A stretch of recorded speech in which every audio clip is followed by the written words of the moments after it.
Alors, selon toi, aujourd'hui, on parle de pyélonéphrite ici ou d'hydronéphrose? Je te laisse regarder la distance.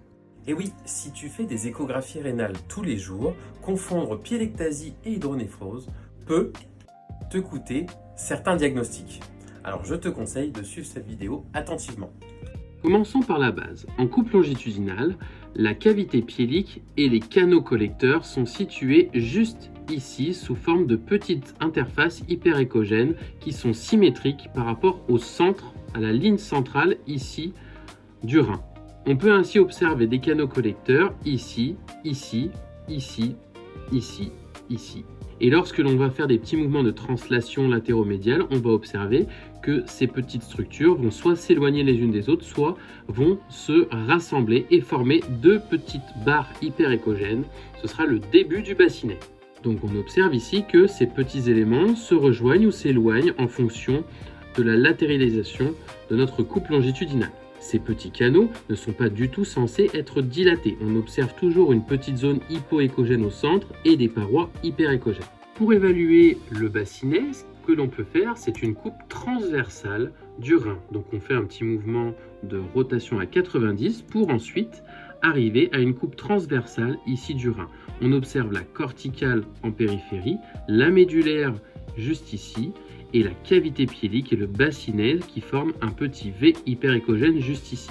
Ce petit V n'est pas du tout censé être dilaté, donc on est censé voir une toute petite zone ici, anéchogène, très minime, inférieure à 1 mm ici.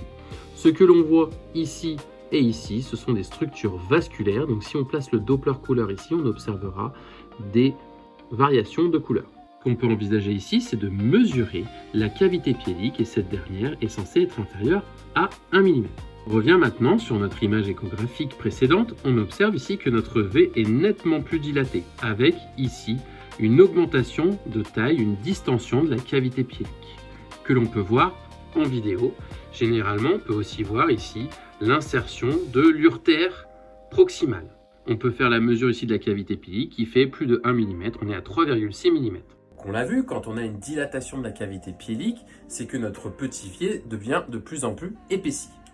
Mais à quel moment on va dire qu'il s'agit d'une pyélectasie classique comme une petite pyélonéphrite par exemple, ou une pyélite? Et à quel moment on peut suspecter une hydronéphrose? Prenons l'exemple de la pyélectasie.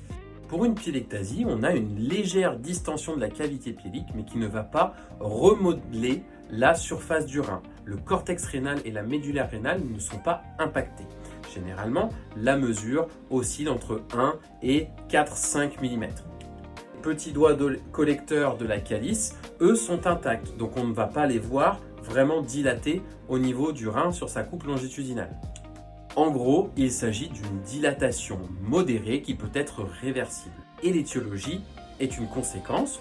Soit on peut suspecter une pyélonéphrite ou une pyélite si on voit des petits éléments en suspension à l'intérieur de ce petit V hypoéchogène, soit on peut avoir des calculs subocclusifs généralement. Deuxième cas de figure, cette fois-ci l'hydronéphrose. A contrario de la pyélectasie, l'hydronéphrose est une dilatation du bassinet qui devient très importante, supérieure à 5 mm sur sa mesure en coupe transversale. Dès lors, on a de fortes chances d'avoir une modification, un remodelage du parenchyme échographique rénal. Les petites calices deviennent élargies, les petits doigts de gant deviennent élargis également, les canaux collecteurs deviennent élargis, le cortex rénal commence à s'amincir progressivement. Et plus l'hydronéphrose est sévère, plus ce cortex devient réduit. Dans les cas très sévères, je vais te montrer juste après, on ne voit plus du tout le cortex rénal et le rein devient simplement une poche liquidienne. Allez, viens que je te montre un peu tout ça. Donc on est parti pour l'évaluation d'une hydronéphrose. On observe ici que le rein n'est plus qu'une poche liquidienne avec un parenchyme cortical qui est très réduit. Et si on va en région médiale, on observe ici le début de l'urtère qu'il va falloir suivre pour suspecter essentiellement ici une obstruction complète, à savoir essentiellement un calcul urétéral. Donc l'objectif c'est ensuite d'arriver à suivre ici notre urtère jusqu'à visualiser un condom. Et voilà, te voilà devenu un expert en évaluation de la cavité pyélique du rein. Je te laisse me poser tes questions en commentaire. Si tu veux aller plus loin en échographie, n'hésite pas, le programme de formation est en description. Moi je te dis à très vite pour la prochaine vidéo. Salut!